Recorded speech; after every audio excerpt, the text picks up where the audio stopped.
have everything you need? Yep, I think I'm all set. Let's go through the agenda and hopefully if we're waiting on anyone else, they'll join us soon.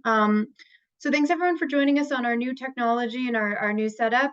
We'll do our best to get through any bugs. I'm going to go through the agenda really quickly. I'll say at the top, we have a lot to cover in a super packed agenda. So let's really try to be mindful of the time and definitely don't want to quash any discussion, but if something's extending long, I think Ashira or I or Chris will ask to move the meeting along. And it's always something we can follow up after the fact in a future meeting or with us as chairs. So, first we'll go and Ashira, do you think we should go through every item or just trying to get the hang of this? No worries. I think you can give just a general overview of where we're going with the day and about how much time we'll be spending on each section.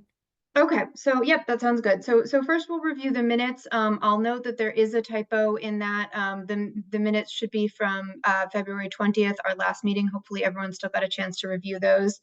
Then we'll get some other updates from the PUC through Dominic. That'll be a quick 20-minute overview. He's got a lot to cover, and we will talk about the draft procedures, the procedures just released by the PUC for the EAG, which again, apologies for sending that so late. Then we'll talk about what's been going on in the TAG, the Technical Advisory Group, and ways that we can facilitate ongoing collaboration and keep up to date on that. That'll be really quick. And then we're going to have a discussion about the procedures and how we communicate with the PUC and amongst ourselves and start getting some of our substantive work underway. And then the next item is something that Ben introduced, and thank you, Ben. He gave us some feedback on the relevant portions of the enabling statute for our group and suggested some timelines. And I think that will help us to build a cohesive timeline for the EAG's work as a whole. So thanks for submitting that, Ben.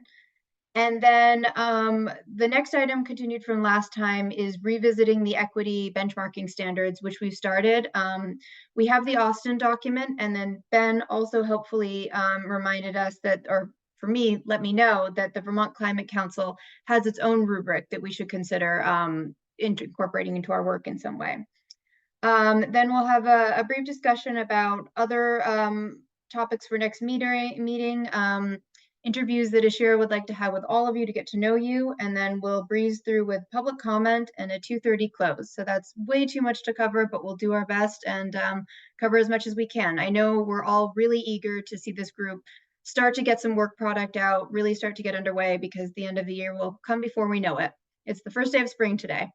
So thanks everybody. I will turn this over to the next item, which is the February 20th meeting minutes. Did everyone get a chance to look at those? Okay, great. And then I'm going to botch this, but Dominic, can I make a motion to approve the minutes from last meeting? Okay, so I make that motion. Do I have a second? With the updated procedures, you no longer need a second. Okay, see, that's why I need to read those procedures. Okay, great. So I've made that motion. If there's no objections, let's approve those minutes and roll on to the next item. I am so sorry, Mia, because you motioned it, it required a vote. If you had just asked for consent, you'd been able to do it that way, Okay. but we'll get the hang of this. So just a quick vote by hands. Okay, thanks everyone for your patience. All right. And then all those against? Madam Chair, in your opinion, do the ayes have it? They do. Wonderful. At 12:37. All good. Okay, great. Sorry about that, everyone. Okay, now I will turn it back to you, Dominic, for your updates from the PUC. Absolutely. Thank you to this new leadership team taking on the responsibilities and work. It's off to a great start.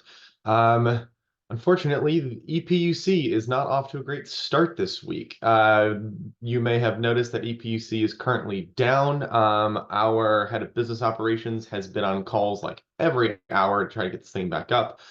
We believe it is a issue deep in the backside that is not allowing document handling to come to the kind of the front end of it.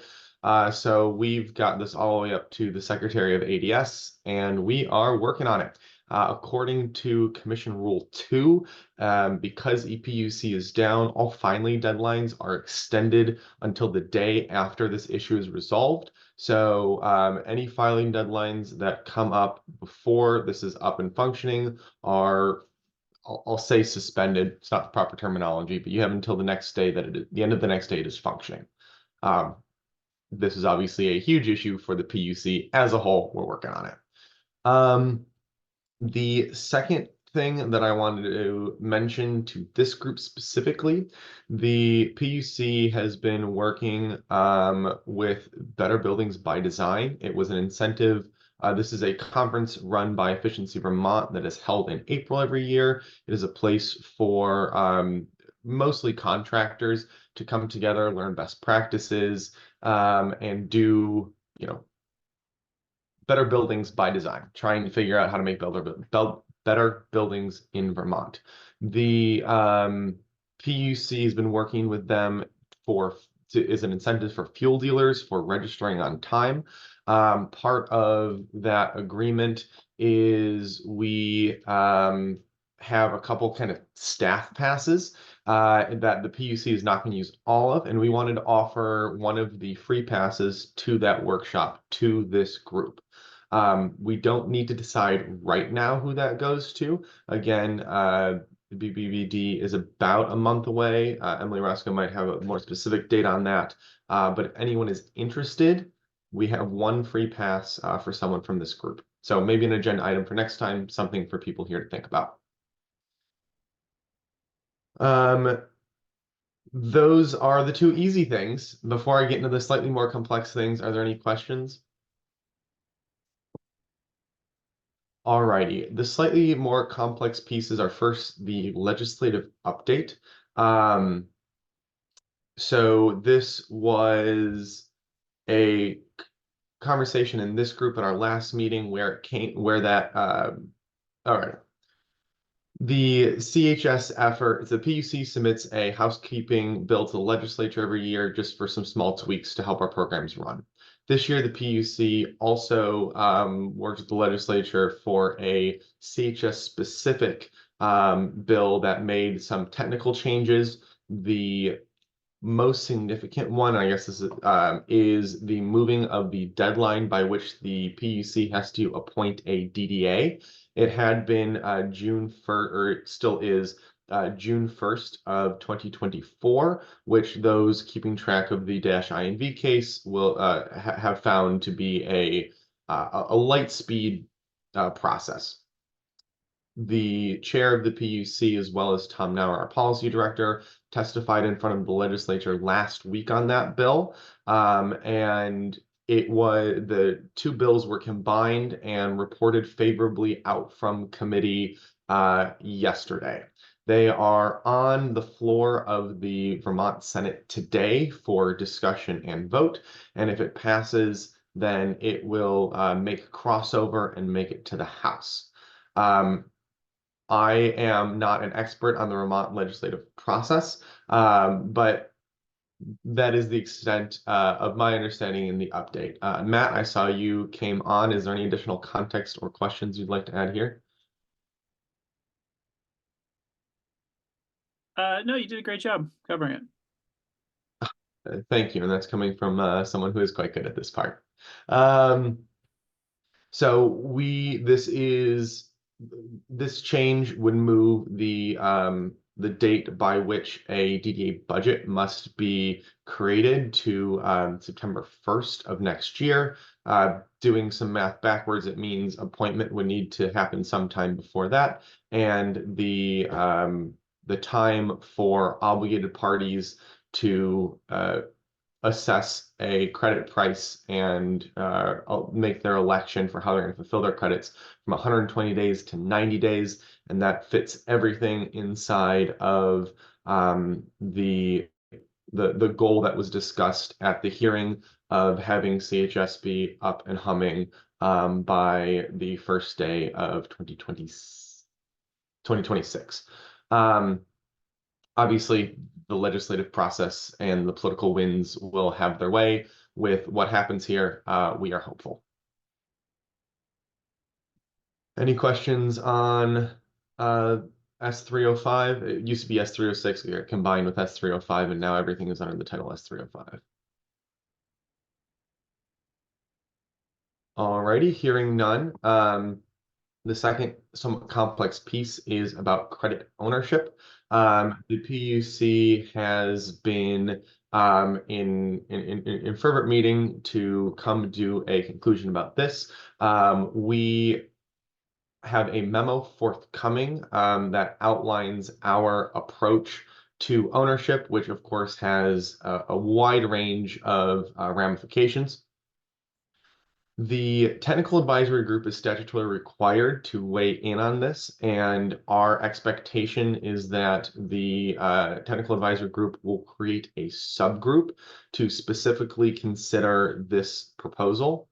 The idea is that that group would be assigned and meet to consider the proposal. They would receive that straw proposal and take a crack at it, poke holes in it, and basically assess it. They would bring that assessment back to the full group at their next meeting to provide input to the PUC on our ownership proposal. We would also want to give this group the opportunity to do that same thing.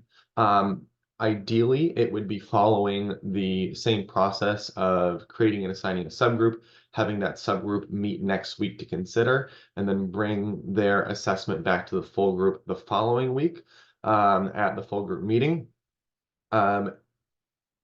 If that exact process doesn't work for this group, we are open to other ideas on how to effectively get feedback, especially with an equity lens on our proposal. Are there any questions or initial thoughts on a group or process by which to provide feedback on a ownership structure? Thanks, Dominic. I'll add, I think it is really important for our group to become involved in this some way. I think there are going to be really important consumer protection issues that need to be considered in terms of how the average end user, homeowner, or renter will be involved in a credit marketplace process. So I think there are going to be, even if we haven't fully worked out our equity framework and processes, I think there are going to be some obvious areas where we can interject ourselves in the process and raise any early indications if we have concerns. So I think that's a really short timeline, but if people are available next week to create a subgroup, I think we definitely should do that. Any thoughts on that? I agree. Yeah, I would be able to make some time for that. Great, thanks, Ben. Available as well. Does Pike, you said that? Yes. Okay, great, thanks. And certainly don't want to restrict anyone, but maybe one more would be a good amount.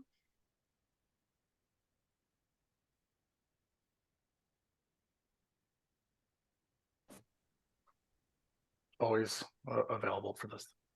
Great, thanks, Chris. If you three could do that, Ben, Pike, and Chris, arrange a time to meet next week and review the straw poll and present findings to the group, I think that would be really helpful. Dominic, is that what you were looking for? Yes, if the group would like to make this a formal subgroup, now would be the time to do that. I could help draft a motion language really quick, or maybe we delay it. If the group does not want to make it a formal subgroup, especially since it's only 3 people, it would not be the end of the world. This is one of those procedural things I'm not sure about. I don't know that we need a formal subgroup if we're not sure where this is going to go long term. I think this is the type of working group that could create one, but it's premature to know where our sort of report structure will lead us in that. So I guess I would say no, but I have no objections if you think it's more procedurally correct. I'm always deferring to you on that, Dominic. I think it'll be okay. I reserve the right to change my opinion over the course of this meeting, and if I do, I'll have language and an approach for you. But I'd like to get through the rest of this update, and we can revisit this if necessary, if that's all right with you, Mia. Okay, that's fine. Thanks. One more thing, Wonderful. Dominic. I'm happy to help put together and do any of the logistics for the subgroup. And that's also up to you procedurally. I don't know if that makes it more formal or less formal, but I just want to say that I am happy to. And I'm also happy to collect if anybody between now and Thursday decides that they also want to be a part of the subgroup, please just let me know and we can put all that together. Okay, this sounds good. I will think through this a little bit more once we get through the rest of what I'm presenting, and I'll bring it back up if need be. Okay, Great, thanks. thanks, everybody. Already two more pieces that I wanted to address. The first is the suspension of the -INV case, the -INV schedule that was suspended last week or possibly the Friday previous, just due to slowdowns and complications in that work as a whole. Given that EPUC is down, we are not in a position to lift that at the moment. We have a internal meeting tomorrow that should help us get some clarity on exactly how we are going to move forward, and we will communicate that expediently. The other piece that might generate some discussion is the new procedures. Again, apologies for these coming out so late. We wanted to issue them yesterday and give everyone a day with them. EPUC is not complying. They are very similar to the ones that this group had reviewed and discussed previously. The major changes are, of course, having Ashera and CBI facilitate these groups. We have adjusted it to make sure that roles and responsibilities are accurately reflected. As you guys saw from the lack of needing to second, we changed a little Robert's rules thing to make it smoother to do that.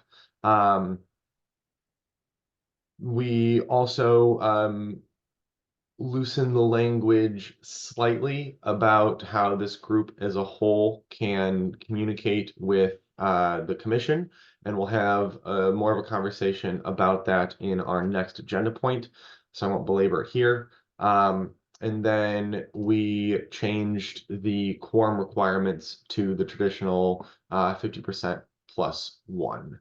So a simple majority for holding quorum. Are there any initial questions? I'm also happy to take questions at our next meeting, or if there are merely procedural questions, I can take those over email as well. Do we still have time and the ability to comment on these draft procedures? No, these are final. There is a mechanism by which they can be changed. That will be, I believe it's section 10 of the procedures. There's also going to be an order coming out that theoretically would be read before the procedures are, that catalogs all of the input we got on these procedures and responds to them, being clear on what the PUC did take and incorporate, what we did not, and why we did not incorporate some pieces of advice. One of the things that needs to go through EPUC, because it is an order and because it requires the signatures of the commissioners, as soon as it's back online, it will be posted. I think section 7H needs to be struck in its entirety. You know, it incorrectly cites a tortured reading of a state statute. Well, not even a state statute, a poorly conceived opinion. It doesn't cite statute, but it claims to cite statute. It doesn't take any regard to what the PUC notes in footnote 4. Which is that some of these rules have been suspended. So at the very least, you can't say collective open meeting law generally prohibits collective editing of a document without citing the actual law. You cite an opinion. I hear your concern, Pike. As you note, we do cite the Secretary of State's guidance on that issue. Yes, you do, but then you claim it's law, and the guidance is not law.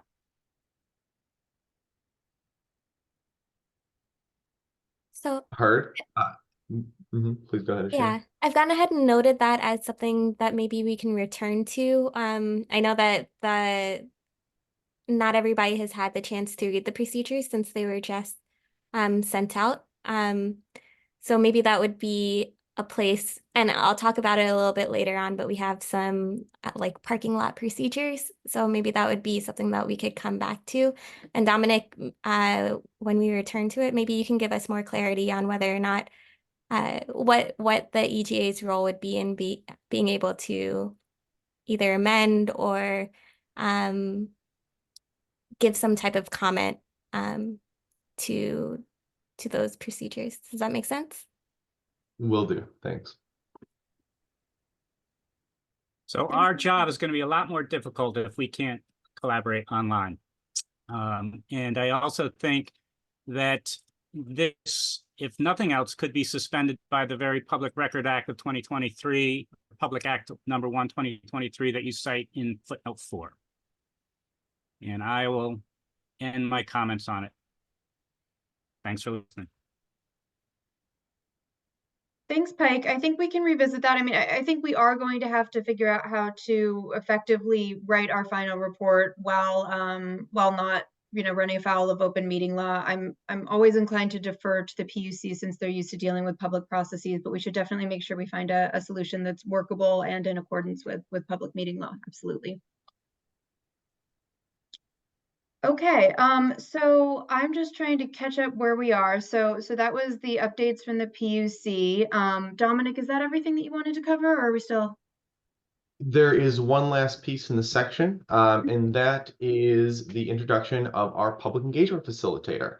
You'll notice on the call today is Mr. Curtis Reed Jr. He is with the Vermont Partnership for Fairness and Diversity.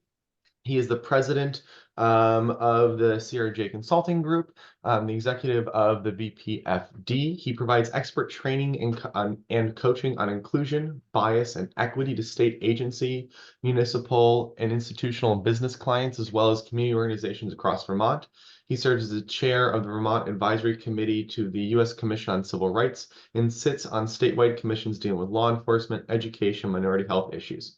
We're also very excited to have him as our public engagement facilitator. And we're glad to work with him over the last couple weeks, and very excited for what he is going to bring to this process to increase public engagement and make sure that we have the most equitable CHS design that we can. Curtis, I'd like to turn over to you. I'm glad to be here. Just one correction, I'm the former chair of the Vermont State Advisory Committee to the U.S. Commission on Civil Rights. Yes, it is always a challenge to work with government. And this will be another challenge. But, we're trying to extend the reach to communities that have not yet been a part of this conversation. And that's where the real challenge is in terms of providing them with information, providing them with opportunities to fully engage with the clean heat standard. So I'll keep it short and sweet from there and let you continue on, but I'm glad to be here. Welcome. Welcome. Nice to meet you. Thanks, Curtis. I know our time is really limited today, but we do want to stay engaged with you as a committee. I know there's important equity concerns that you'll be dealing with, and we also want to give input as well. So I think it sounds like the public engagement sessions haven't yet started, I believe. No, they have not started. The first is scheduled for April 17th. But we're still waiting for clearance. We've prepared an email blast to go out, but we've not yet heard that it made it all the way through the gauntlet. Sure, I know it's a process. On the last step of that, it is in front of the commissioners on tomorrow. Okay. All right. So once that gets approved, then we can begin our outreach. Okay, that's great. Yeah, and I can work with Ashira to figure out ways that I can, transmit our committee's concerns or questions or feedback to you as well. Because like I said, we'd really like to stay engaged and involved in the process and make sure that the public outreach process has all the tools that it needs to be successful as well. So definitely feel free to communicate with us, but I think you'll be hearing from us hopefully soon as we kind of get some thoughts together. Okay. All right. Well, we're ready to go. Great, thanks. I think it'll be great. Anyone else have any questions quickly for Curtis before we move on? I just wanted to include that if you want to reach out to any of us for ways to find ways to reach out, especially in the energy sectors, we're all happy to do that as well. And I'm really glad to hear you talking about bringing people in that maybe haven't been part of the conversation. That was my real hope, that some people that haven't had conversations about clean energy can come and feel comfortable asking questions maybe that they think they should know the answers to. And so it's a very welcoming place for people to really explore this transition to clean energy. Yeah, we want to expand our reach beyond the usual suspects. Thank you. Thanks, Jen. That's a really good idea. We have some people here with really broad networks and stakeholders they're already working with. So that's a great point. Anyone else? Okay, well, great. Thanks, Curtis, for coming. And if that's it from Dominic's update, I think we can move on. Okay, great.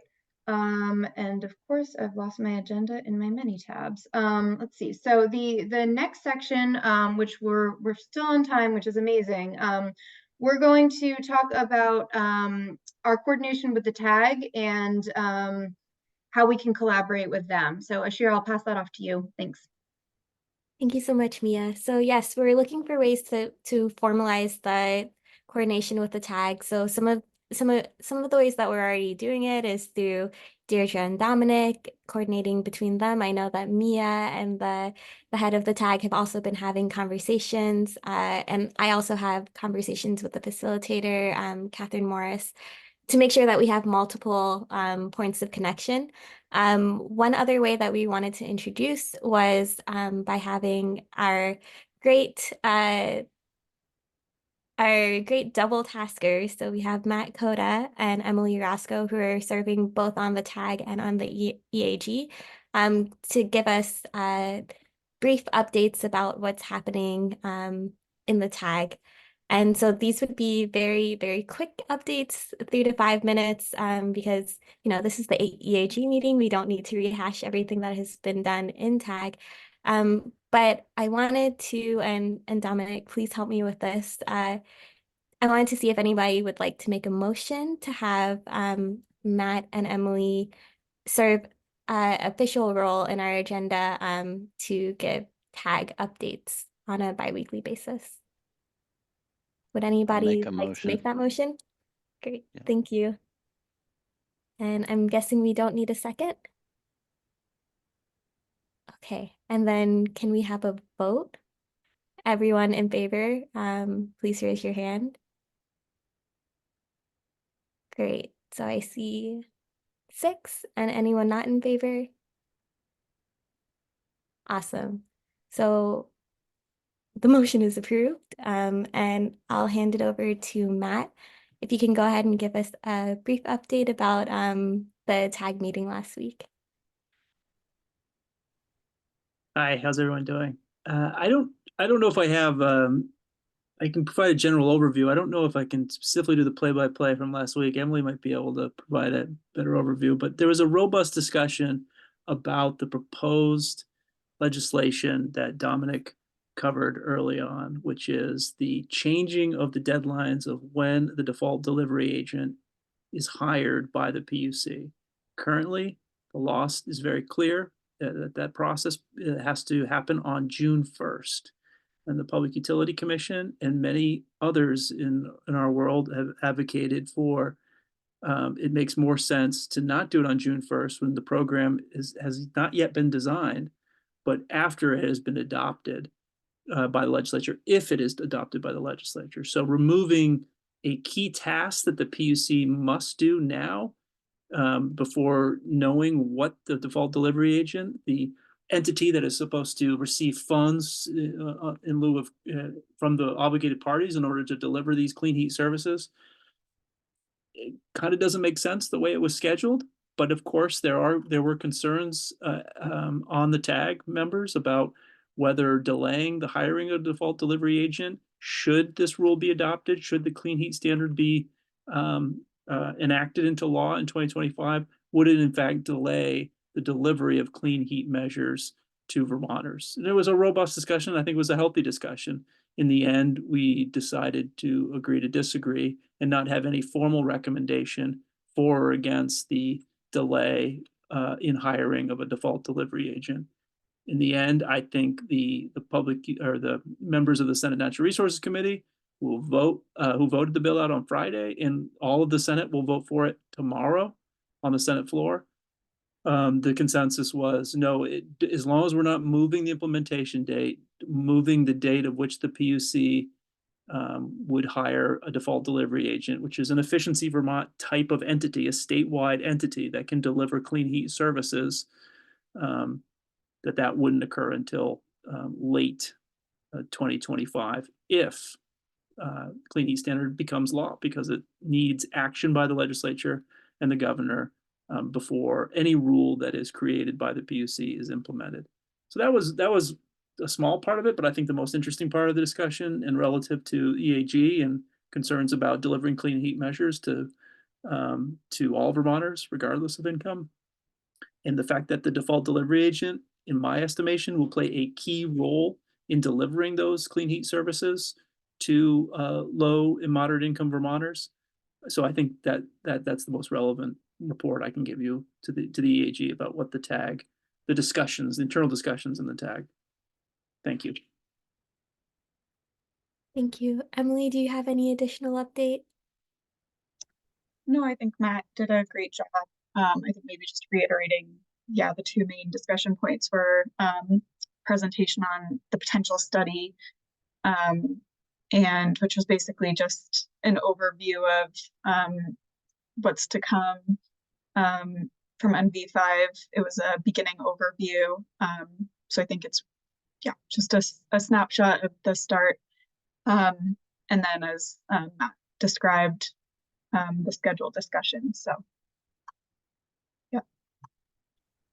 Thank you both so much. And Mia, I'll hand it back over to you. Great, thanks. And yeah, echoing what Ashira said, we really appreciate you keeping us informed. There's so much going on. Thanks to both of you.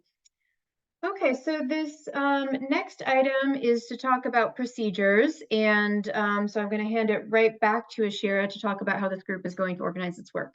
Thanks. Thank you so much. Okay, so we had a few procedural pieces, yeah, to better organize the EAG calls and just the whole process in general. So one of the first things that we wanted to talk about was the process for submitting agendas. I realized that it can be kind of opaque, so we wanted to put a little bit of structure to it. I'll copy and paste what we are suggesting into the chat. Sure, when you do so, could you also read it aloud for the recording? Yes, I will. And so what we're suggesting is to receive suggestions from the EAG on the off weeks on Monday morning. So any agenda suggestions that you might have, we would want to receive them. So that would be next Monday. And then we have our leadership meetings on Tuesday, so that gives the leadership time to read over the different agenda suggestions and try to begin to incorporate that into a draft agenda. So we would have the draft agenda set and materials gathered by the off week of Thursday morning, so that would be next Thursday. And then they would be posted and distributed by close of business on Thursday. So that's a pretty tight turnaround for us, but we're hoping that this will give you a few days to be able to look over the materials. If you have any additional suggestions, you'll be able to give that to us on the on week before the cycle restarts. Does anybody have any questions about that? Any feelings, any concerns? Bashir, just a general question. Who do we send it to? That's a great By question. email? You can email it to me, and I think everyone should have my email, but if you do not, it is apelt@cbi.org. Putting it into the chat as well. Yeah, so you can just send them directly to me.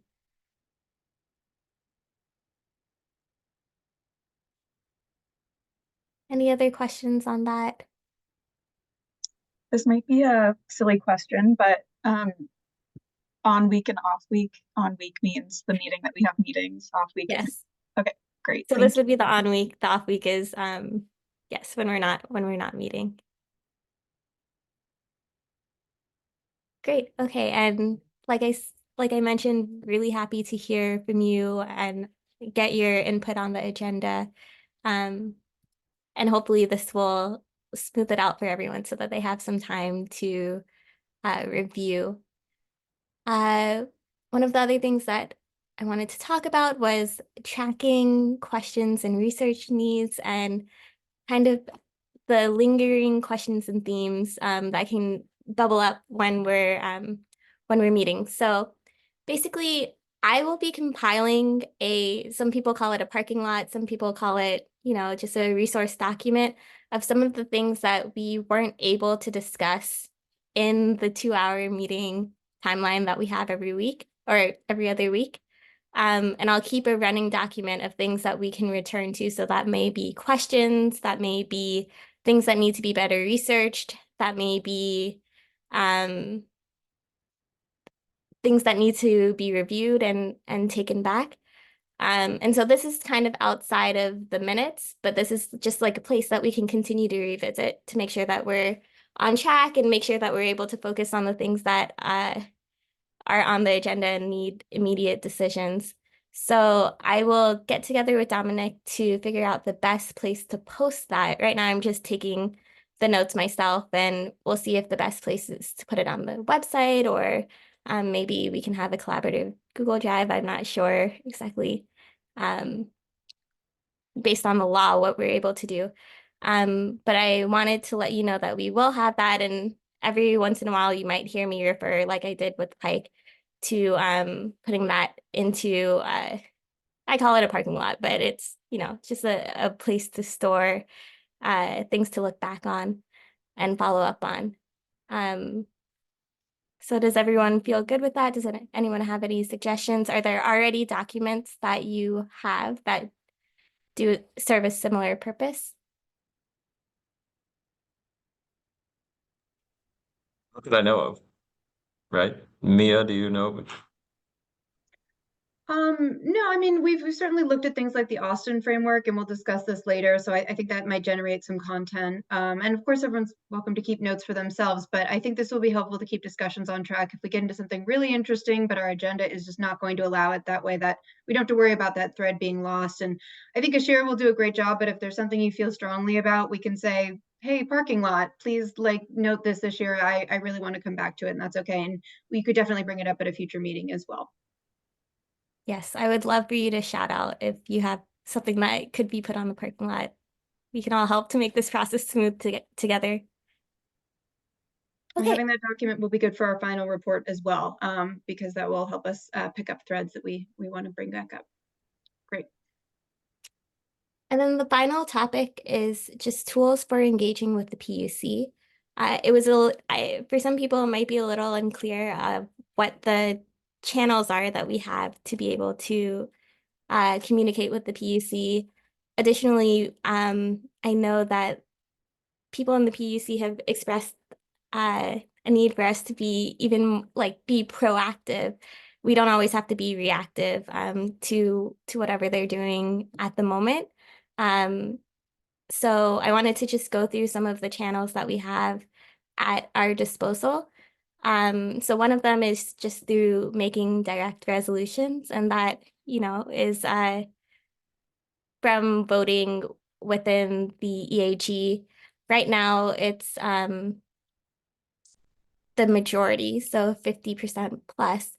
I did want to talk to you about ways of making even stronger recommendations. So yes, we can do 50% plus, but I would suggest that if we're able to get closer and closer and closer to consensus, that would be the strongest actual recommendation. So as we go through, we have tools at our disposal, such as straw votes, which are votes that don't actually count, but kind of show each other where everyone lies, so that we, instead of taking an official vote, we can kind of continue the discussion before we make a vote, and then come up with a decision that has the weight of the majority of the EAG behind it.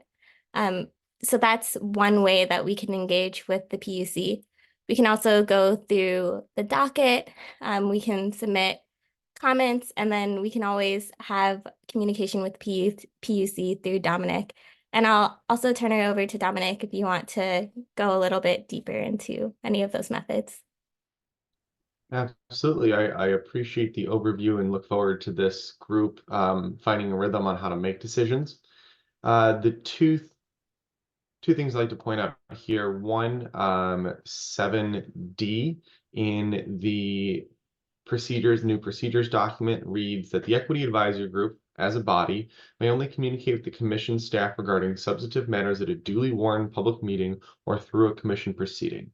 And I want to point out that this was narrowed a little bit to clarify that the EAG is a body. And so I want to talk a little bit more about how the EAG as a body could communicate.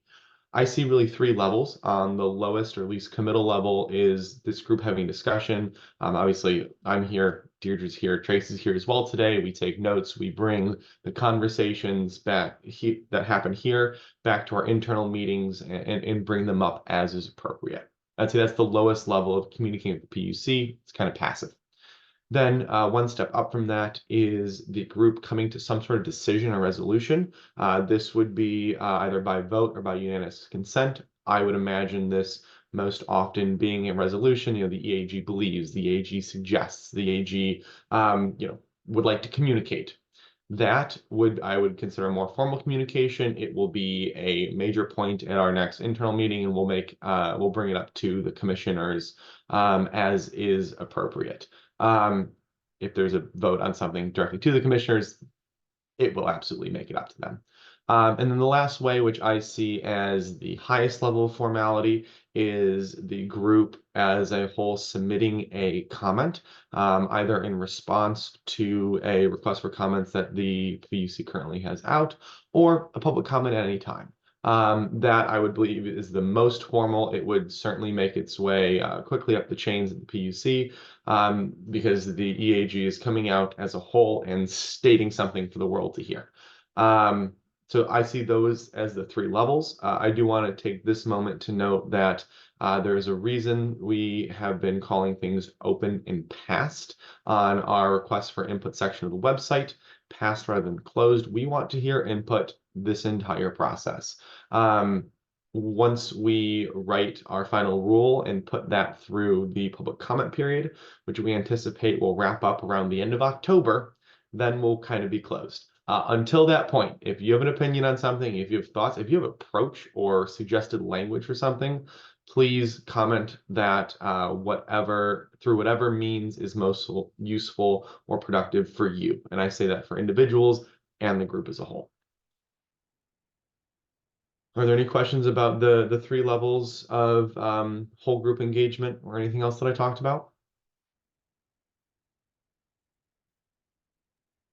I would just maybe comment that the sort of straw proposal discussion about credit ownership may be a good opportunity for this group to submit comments. I don't know that we'll have something that comes up in a resolution, like an argument to do or not do something, but I think that might be the first opportunity for our group to have formal feedback to the commission. Or I guess it's not the only time we've given feedback, but that might be an important one. So maybe we can think about preparing comments based on the discussions next time about the credit ownership issues, and potentially plan to submit something if it warrants it.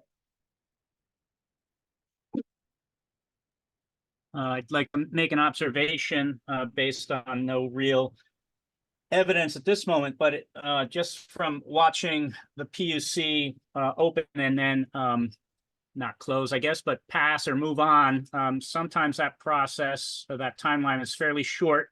And just from a logistical perspective, it might be tough for this group to organize ourselves to make a more formal comment in the time period when that topic is still open. That's a good point, Pike. Dominic, do you know when the comment period will end for that particular issue? Ownership has technically already ended, and that's why I want to make clear that we're still interested in what people have to say.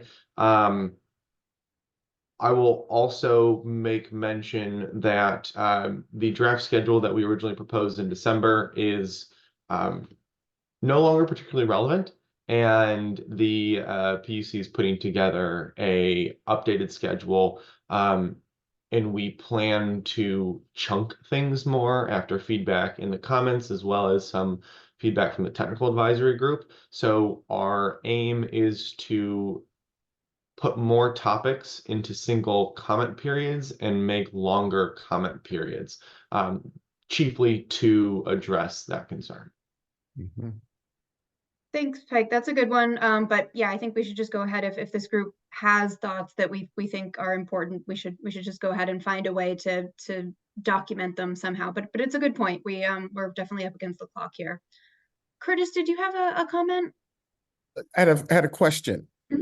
Who speaks on behalf of the group? I see. Do you mean in terms of the PUC or more generally? In terms of the equity group, the EAG. Yeah, I mean, I think it could vary depending on different things. I think if we would first, any member of the group can submit comments to the docket, and I think the fact that they are an EAG member will be noted, but they can have their own individual opinions. So nothing stopping someone from doing that. I have been asked to represent the EAG speaking to other groups. So sometimes as chair or Chris as vice chair, sometimes that will be one of us.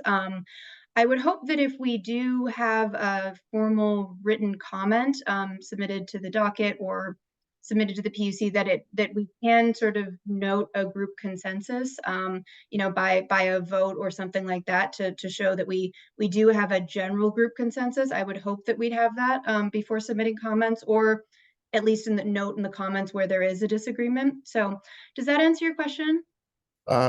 Yes. Yeah, but it's a good point. I mean, I really want to make sure that this group is heard as a whole, and that we respect everyone's consensus and opinion. Thanks. Right. I was just double checking that if you have 6 different opinions, that those 6 independent decisions or points of view either get represented as a distilled single voice, or it's a practice to let everyone express their own opinion for the record. It's a good point. And I think in our final report, on other types of work that committees I've been on, there's been a space for either minority opinions or just additional comments. So that's something we could consider doing in our final report, giving people an option to write other equity concerns that they've noted. I think that would be appropriate. But it's a good point. And good reminder that if everyone should raise their hands if we're breezing past some of these topics too quickly. Thanks, Curtis. All right. I have one quick question for Dominic. Are we all going to get a copy of the draft memo on the credit ownership? Did you say next week that might be coming out? Yes, it will be first sent to the members of that subgroup, but we can absolutely send it to the advisory groups as a whole. That would be great. I think the sooner we can get that, the more we can kind of read it, wrap our heads around it. And thank you. Thanks, Jen. Since that's not like an official subgroup, if it were sent to everybody on the equity advisory group and somebody was like, oh, I actually do want to put my 2 cents in on this, if they wanted to kind of join that subgroup, I don't think that'd be a problem, right? And Like if Jen, if you looked at it and you're like, actually, want to contribute to this, then you could hop on to the meeting of the subgroup. So I think- I would imagine I'll come back a little more to this later, but I think if it's going to grow, then it does make sense to make it a subgroup, notice the meeting, use Ashira's services, and do it that way. I think if it's going to stay at 3, that's less of a concern, but if it's going to grow beyond 3, then we're best to create the group. Got it. I'm fine either way. I think another option would be if someone has written comments about, after reading the memo, that would be something they could send to Ashira and she could compile them, as part of a group, depending on how we choose to respond. So certainly I don't want to prevent anybody from joining the subgroup or formal or informal subgroup. So we can make that happen if people want to, but there are other ways to get your opinion heard on this. So yeah, thanks for noting that. We'll make it work.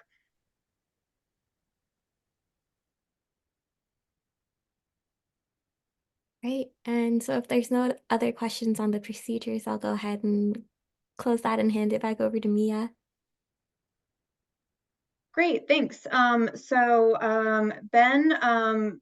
like all of us, has noted the eagerness that we really need to get structure for this work, and he helpfully created a document that sort of highlights some of the issues that are flagged in the enabling statute, and he did a handy timeline graphic, which is on the second page of the combined packet. Oh, thank you for sharing that.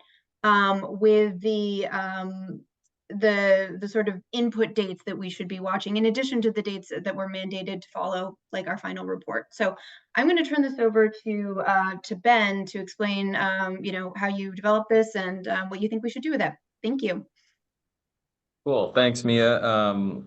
Yeah, so I should note, so this is a pretty, simplified, kind of basic, schematic that I created here.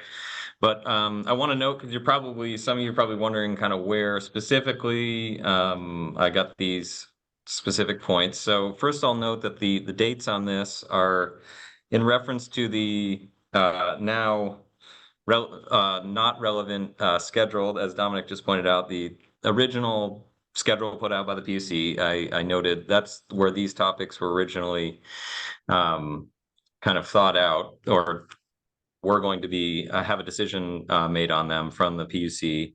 And then Ken Jones and Emily Levin in the tag a couple weeks back went through and kind of distilled down a kind of a schedule in context with like the tag and the EAG, and also with reference to the DDA schedule. They kind of made their own kind of schedule on the side and envisioned where all those dates would be falling. So they had sent that to our Clean Heat team here at the Public Service Department. And so I kind of took the dates that they had thrown out and put them on here. So that's where those dates are coming from. And then the statutory citations in here are also kind of from that. And if you look at the statute where I've referenced here, it basically just refers back to areas where the equity group is going to, probably want to advise on. So yeah, so I guess I'll go down through, and I kind of wanted to frame this in a way that, we have a lot of work to do.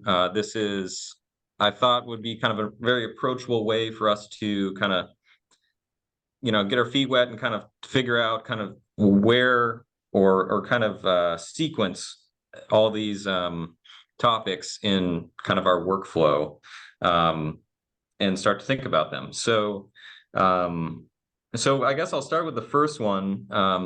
So you'll notice that says March. Obviously the schedule again is being reworked, so I guess we can kind of see what the new dates will be.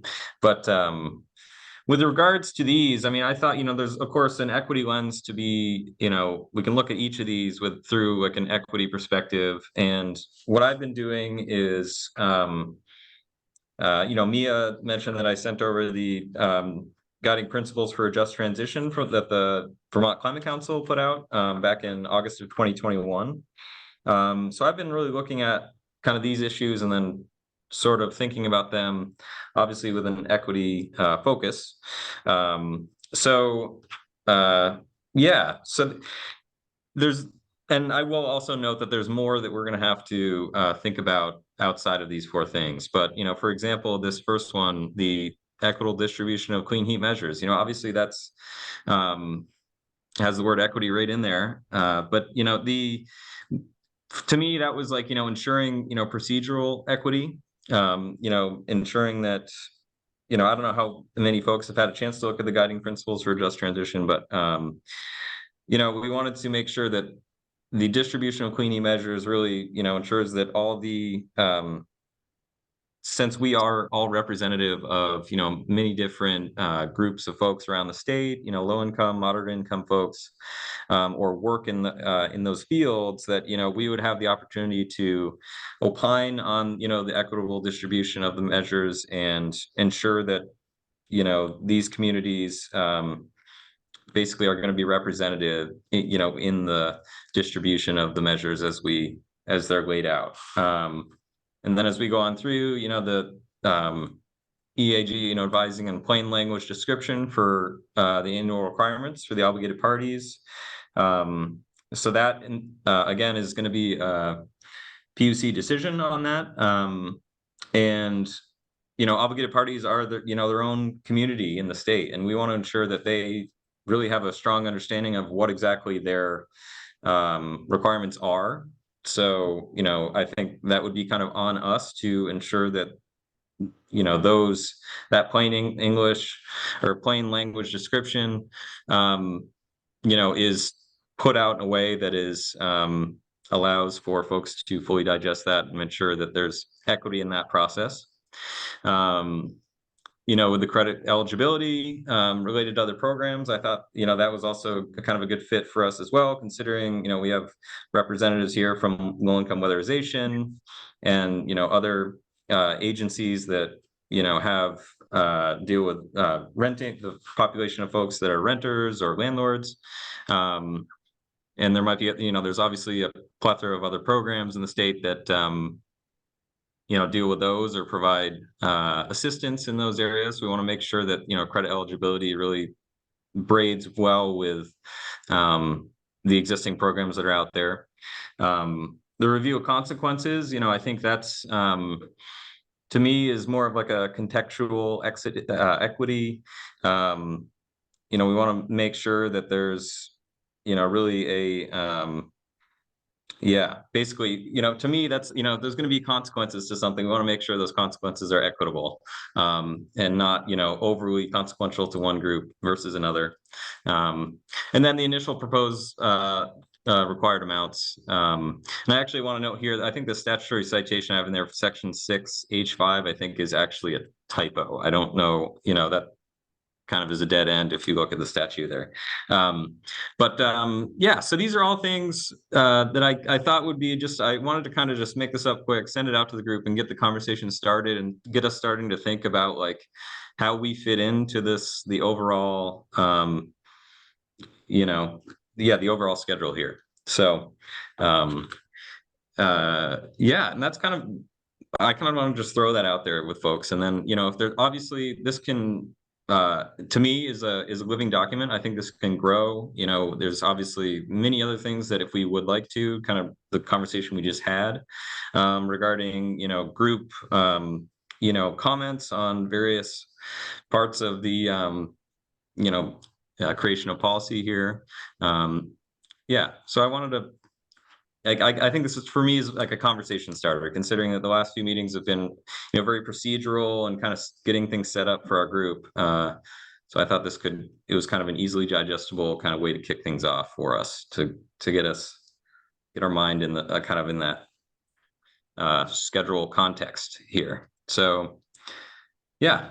And then I will note too, another thing I'm working on kind of separately is a kind of overall flow chart for the clean heat standard, which I do plan to share with the group. So that will be shared. We're kind of distilling that down. I think the revised schedule coming out from the PUC we got to take that into consideration. But basically, it's going to be an overall flow chart that'll show kind of how the Equity Advisor Group interacts with both the TAG, obligated parties, the PUC, we're going to have a section on the Queen Heat Standard Potential Study, as well as the opinion dynamics, the PUC's technical consultant. So this is kind of a small slice of an overall flow chart that is going to attempt to kind of connect all those schedules together so that, it's easier to digest.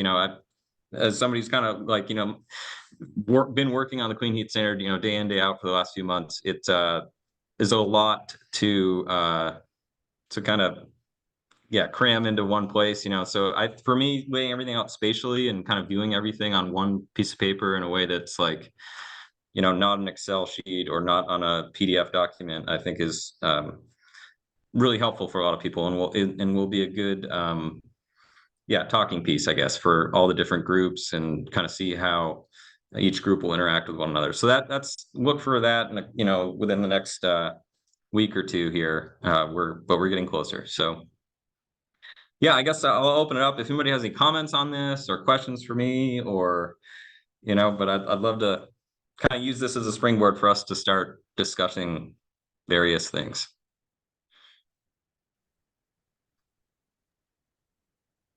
Thanks. Sorry. No, Couldn't fun. find the raise my hand button. No, that's okay. I just wanted to thank Ben. I think that's great to keep us on track. And to be honest, I look forward to finally being able to give some comments on equity instead of procedure. And I know I missed one of these meetings, but thanks a lot, Ben. Sure. Yeah. I think I'm in the same boat, Jeff. I kind of I'm eager to get going. I think everybody is. So yeah. Right, and I would love to see the flow charts as they come out, because they might be useful in our informational campaign. Absolutely. And I will say, Curtis, we're kind of developing, we have like an initial draft, but we've been careful to kind of not release that too soon, because we're making revisions to it. We don't want to make it more confusing for folks, so we really want to get that distilled down in a way that's kind of, we're happy with the final product, and really is representative of what's the actual schedule and how the groups interact, so that folks like yourself can use that for for public engagement, and just overall helping the general public digest all of this, and kind of pick it apart and ask questions, so they can, for me, again, I'm a visual person, so kind of seeing it, I'm able to say, okay, this connects to this, well, what about that, so we can really focus in on various parts that might need more attention, especially from the public and other groups. So, yep. Great, thank you. Yeah, Ben, I'll echo everyone else saying that really appreciate this work. I think it's really helpful. It would be great if you plan to update this when the PUC revises its schedule, and fill in any blanks. I think that would be really helpful for me and Ashira, because we could use this to try to stay on top of events and look, we haven't really been looking ahead for our meetings and say like, oh yeah, in 3 weeks, we're going to want to look at this again. So that would be really helpful to get us a little bit more on top of some of this. So let's plan on doing that when you have that available, when the PUC moves some dates around, and that will give us time to anticipate some comment as well. And we can fill in as many of the blanks as we can with what's kind of on the PUC docket, and deadlines for comments as much as we can. So that's great. And another thing I wanted to ask that I wondered if the Public Service Department is taking a look at, but Chris pointed out that there are a lot of stakeholders involved in this, and I know a lot of the public feedback is being managed by Curtis, but there might also be a role in the EAG sort of thinking about feedback from other, not necessarily the public, but like, involved parties. Some of our agencies are represented on this group, but others aren't. And I don't know if the PUC is trying to get its arms around like a stakeholder map of sort of entities that might be involved, or maybe the PUC is doing this. I will just mention from the PUC, it is something we've thought about and would like to do, but with a lot of first priorities, some of them occasionally slip to second, and this makes that list.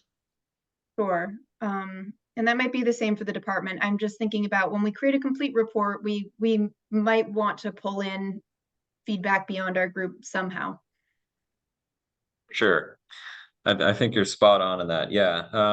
And at least I can say internally, we, our clean heat standard team here, we're, kind of this is our job to, to as a mandatory party to this, we're making sure we're not, forgetting anyone. So I think the more feedback, the better. I think the more voices that are heard, the stronger this policy will be, and will serve more Vermonters. So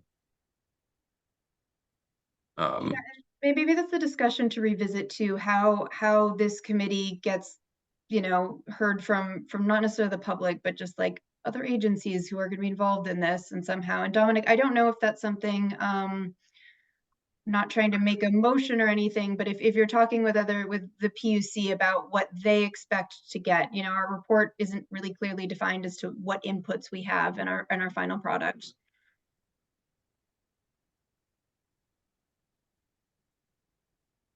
Could you say that again? I don't think I quite caught where you were going.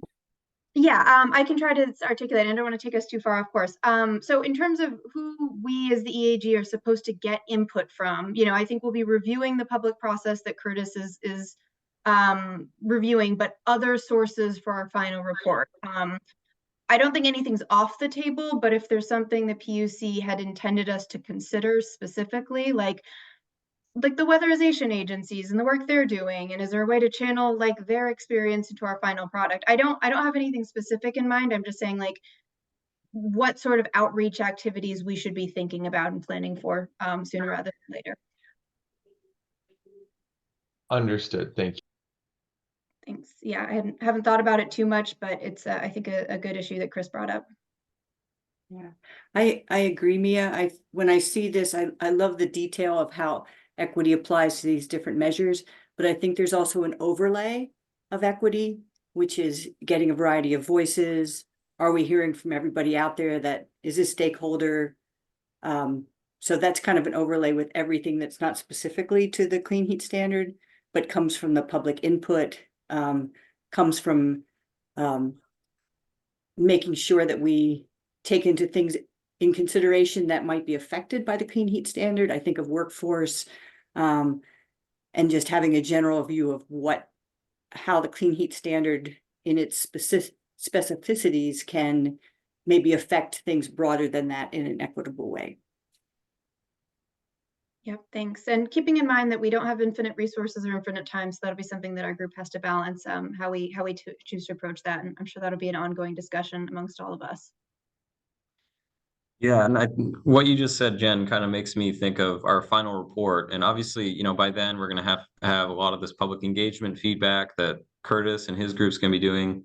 And so we'll be able to take that and really, I think, apply it to the various parts of the clean heat standard, and really just make sure that all voices are heard in each section. So I mean, obviously it's still early days, but we can start to think about, for me, what I've been thinking of is like start to think about how we want to organize that, and do we want to organize it by, like I have here with statutory references and, okay, with regard to this piece, what groups may be affected, more than others when it comes to like this specific language, et cetera. So I think it's something that we can all kind of have in the back of our minds as we move through the schedule, move through time. Obviously January 15th is, it's less than a year away. So when we're kind of, there's a lot to do. So that's why I like, in my mind, that's why I wanted to kind of put some dates with this, even if they are kind of outdated at this point, just to give us a sense of, over time, how things are going to be considered. Do you have a question, Dominic, or? Thank you for this. I think this is a very useful way to look at it. You mentioned that we have until January 15th, and I've put myself in the habit of reminding everybody that the design elements of this process need to be wrapped by just about August of this year to go through the rest of the required processes. So yes, we have until January 15th, but a bulk of the work has to be done by August of 24. Noted. Yeah, great point. So yeah, even less time. So, yeah.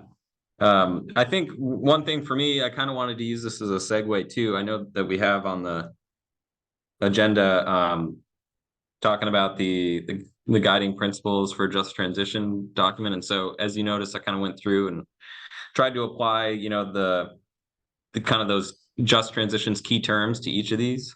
Because if you read through the description, it's like, you know, you can kind of take those and apply them to various areas where we need to provide input. So for me, it was kind of, you know, looking at both the schedule and then, you know, looking at the just transitions document and being like, okay, like how does this all fit into one? I hadn't yet like tackled the question of like the rubric. I know Mia, you sent me an email and we were kind of thinking about that, you know, via email, but I know that we're going to talk about that as a group. So I guess that's me saying, you know, I don't have a ton else to say about this you know, diagram I made, but I think, yeah, the longer folks kind of look at it and again, if anyone wants to add to it or expand upon it, yeah, feel free to reach out to me or do it yourself and send it along or however it works for you.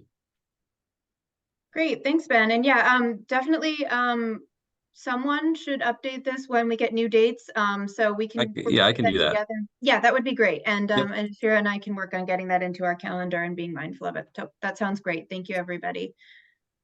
Okay, if there aren't any more comments, that's a nice segue into our next topic, which is about equity benchmarking. And I'm going to pass that over to Chris to talk about. Thanks, Mia. You know, I think I get the sense after hearing from some folks that we initially had adopted the Austin model as kind of our way to score. You know, are the solutions that we're considering in the outcomes, are they, you know, kind of what's intended as a deliverable from this group? And you know, I also heard some feedback of the Climate Council already has a Vermont-based tool.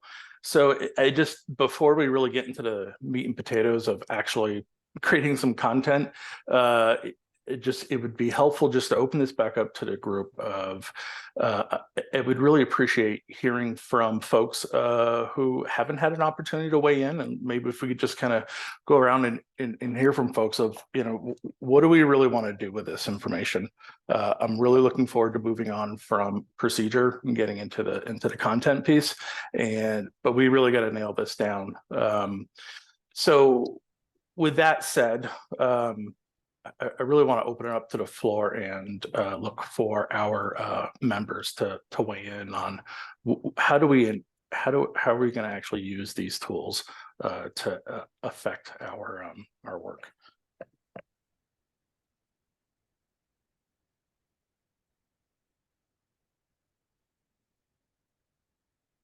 Nobody likes to go first. Pike. Yeah, I'm pretty vocal, so I think you said that you'd like to hear from other people. I thought I'd give folks a chance. Anyway, I think we did look at the briefly the Climate Council's just transition work, and at least for me, I think I don't find it a useful document because it's very high level. I just did a word search for the word impact, and it comes up more than 50 times, or at least 50 times. The Austin document really defines what those specific impacts are. It lays them out piece by piece. So I think we can use the Climate Council document as it says, guiding principles. But when we get into the details, I don't think it's a very useful document. And I think the Austin protocol is a much more useful document for that. That's great feedback. Thank you, Pike.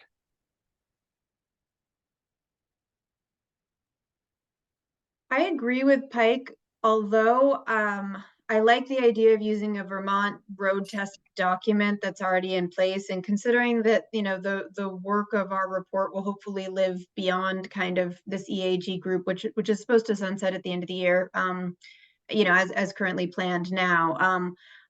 I think that, you know, we have to assume that, you know, this report is going to continue on, and so hopefully someone will be using the suggestions that we've made. And I think they might be more likely to keep adopting it if we've used a Vermont standard to follow our work. I just don't want this to be a one and done job, and I hope we provide some sort of guidance in our final report for how to continue to review equity issues. And I just feel like it might feel more durable if it's in alignment with the Climate Council's recommendations, which are supposed to be in alignment with the clean heat standards. So that would be my biggest thing. But Pike, I don't think you're wrong. I do think the Austin document is more specific and in some ways more helpful, although that one also has some extraneous content that's just not relevant to the clean heat standard because it talks about like city planning and stuff. But yeah, I agree.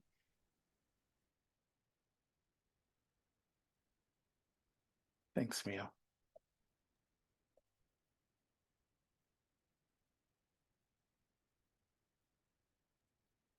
Yeah, I was just kind of, I have them both printed out. I was just kind of looking at, in light of your comments, Pike, I was just kind of looking at both of them and seeing how, you know, they do. I mean, they're fairly similar.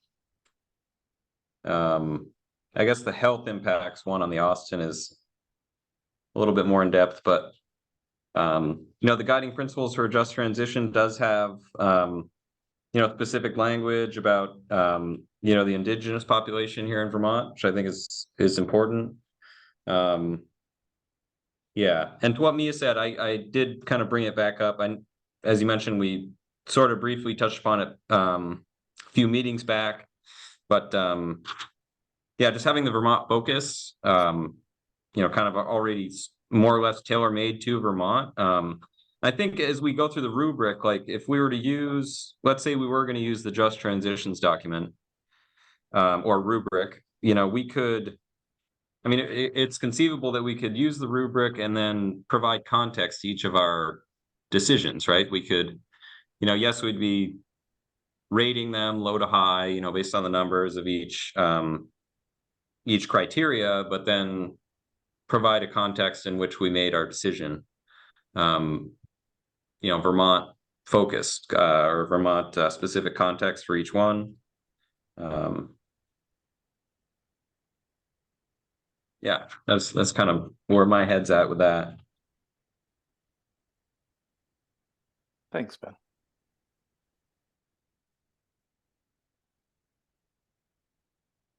What about anybody who's on the technical advisory group?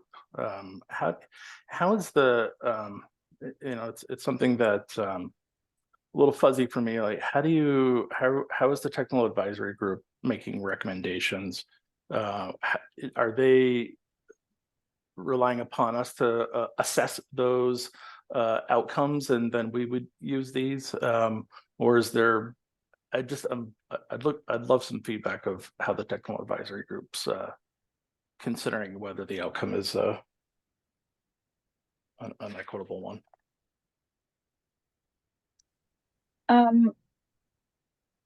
I think that the answer to that is that's still a work in progress, and Matt or anyone else who is attending those TAG meetings, feel free to jump in. But just from my perspective, I think the decision-making process is similar to where we are at in the EAG. So still figuring out those processes, and we have Catherine Morris from CBI playing Ashira's role. So I would say similarly, Catherine's getting on board and helping us make those decisions, and even what decisions the TAG is going to make. So we're still sequencing work. We are working on like subcommittees, work groups for TAGs to either review or create technical work.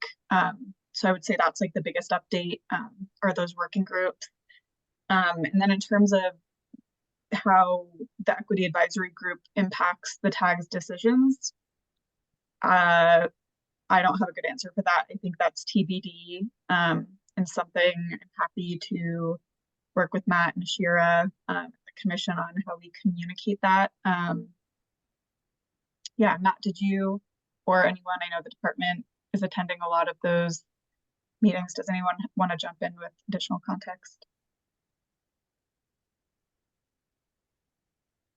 I don't know as though the tag, I've been sitting in on all the tag meetings, like you said, Emily. I don't know if anybody's really come to like any firm decisions yet, because it's still early days. I think we're kind of at a point where that's probably going to be, decisions are going to be, starting to be made.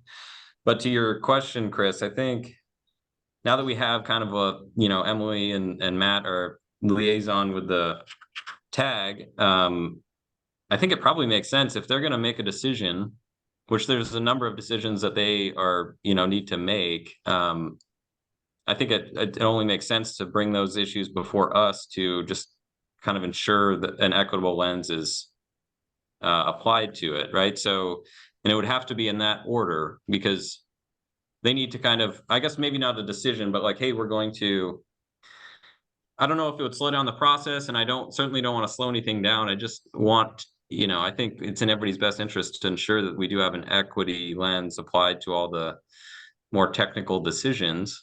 And I guess, so are you talking, Chris, specifically about like the mechanics of that, like how that actually works, like, or would work? Like, is that what you're? No, I think you're in an alignment. I just and Emily, I see your hand up if you want to jump in there. I didn't mean to interrupt, Chris. Oh, I think no. my one thought is maybe a next step is, as the tag starts to develop decision-making processes and what decisions are going to be made earlier on than some others. Maybe that is, something we communicate to the tag. I think maybe my thought process, sorry, I'm jumping back a little bit, but in terms of every decision the tag makes, instead of going to the EAG to review, maybe either the equity advisory group or the tag starts to think about what technical decisions need an equity lens more than others. I can see some technical decisions not needing review or an equity lens as some others might.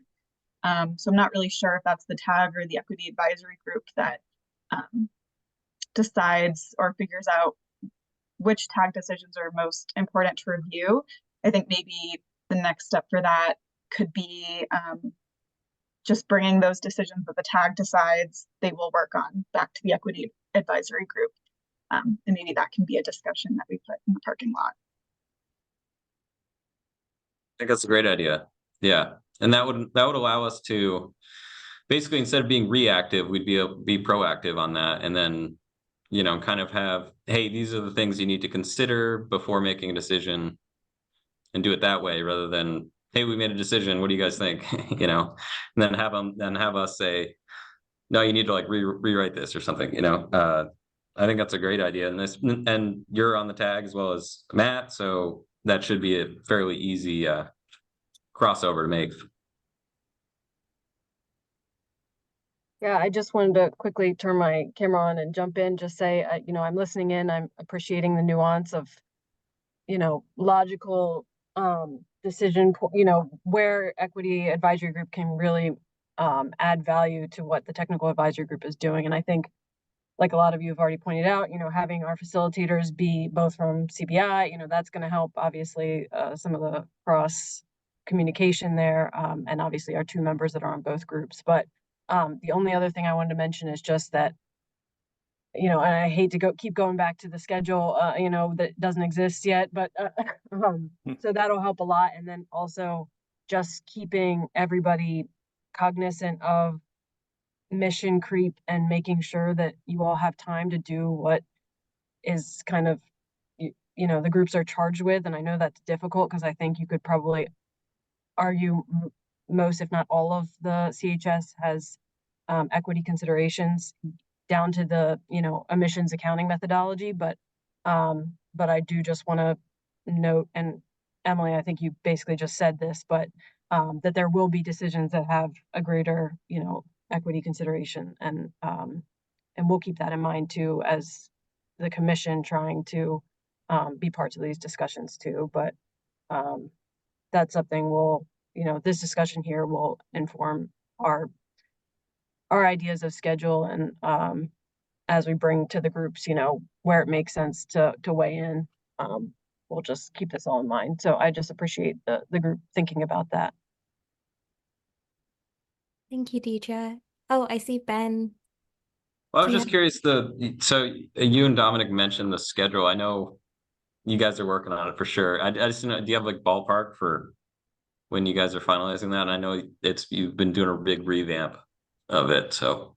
Yeah, it's unfortunately there are developments that just keep change. So even just having your own consultants have, like, having both our consultants finally on board and having have just amended their timelines, have that work product and having is really influential on both these groups and on the process as a whole. So I think we've been trying to see, even our discussion on, both our consultant teams met yesterday, and even that was kind of oh, this will impact schedule. So it's an evolving octopus of tentacles. Dominic, I think you've characterized it as that before. So we're working on it. I know it's frustrating not to have something comprehensive in front of folks. It's just it's a moving target. So we're trying to manage all the moving pieces that we've got, and I'm hoping in the next, I hesitate to say, 2 weeks, but that's where we'd like to be. Obviously we have to go through the whole commission process, but that's where we'd like to be. Yeah, it's a lot, so understood. Great. So I just wanted to offer a quick pause point and also just mention what Jeff has put in the chat so that it's also in the recording. So Jeff says that he agrees with Pike on the just transition document that's high level, and we need to be able to provide an equity lens on details that are developed as they will affect Vermonters that we are here to serve. And he said that, sorry, he has to jump off for his next meeting. And then with that, the two pause points that I wanted to offer, one was regarding reaching out to the TAG about the specific points, technical decisions that need more of an equity lens. Would that be something that we could, start bringing up to the TAG within their next meeting, or what kind of timeline can we put on that? And I guess that's a question for Emily and Matt. I might suggest, and yeah, feel free to disagree with me, that instead maybe Ashira, the commission, or Matt and I, whoever is at the TAG meetings, bring back those decisions and the updates of the TAG meetings to the equity advisory group. And then if anyone sees that those topics that are being decided on and discussed need to have an equity lens, then we make that decision and provide feedback. I think because the TAG is still making decisions about decisions and working out processes, it seems a little bit early to be asking that of them. So just wanted to maybe suggest that. Great. Yeah, I like that, Ashira. I wonder if we had talked maybe at some point about having the two groups meet together, but maybe for the next TAG meeting, maybe we could be on the agenda either by a written document or Mia or somebody being there just to briefly express that we're available if they find a certain topic that they would like, that they feel should have an equitable lens, just to kind of start the collaboration between the two organizations. So they have people that they can reach out to and we can reach out to. Again, because I think it's be really good to be proactive about when a topic comes up, that it may come to us the next week before a final decision happens. Great, thank you, Jen. And I know that the next TAG meeting is this Thursday, so that might be a little rushed. But and I go back to Emily and Matt and what you think about maybe just putting that offer and that introduction either in the next tag meeting. I'm not sure how their procedures are, and Deirdre's here too, so she can help us with that. Or the following 2 weeks from now, so Thursday 2 weeks from now. Deirdre, maybe you would be the best to. Sure, and I may have missed the agenda item a little bit. Was it mostly to characterize, was it mostly just to point out that this group is here to kind of provide a lens on their decision, you know, just to kind of talk through that process to see if that works on their end, or sorry Yes, if I no mischaracterized worries. that a bit. It's mostly to express the availability of the EAG to be able to give an equitable lens on any specific topic that the tag thinks might be relevant. Yeah, that's what I was thinking, to develop a channel. So let's say they have something that they're going to work on for a month. Maybe you had mentioned straw vote. Maybe they haven't made their complete decision or resolution, but it's something that they would know they could share with us in the form it's in, to get a little feedback on the equity side before they made a final resolution. Two different ways of applying equity, but I think being part of the process could be more equitable than responding to something that's already been resolved I see. and then saying, oh, that doesn't sound equitable. I think we could give some input throughout the process to tag, and that might be more beneficial. Gotcha. Not to skip, Mia, I know you have your hand up, and it might be because you have an open communication with Rick. So or I don't know if you have ideas on this specific topic. I didn't want to say anymore because I understand the ask now. Yeah, I have some thoughts about that. I think Pike was first, so Pike, why don't you go first and then I'll speak. Yeah, thank you. I wanted to read one sentence from the Vermont Just Transitions document, and I think it reiterates and maybe summarizes what Jen just said. And I think this sentence is maybe one of the best takeaways from the Vermont document.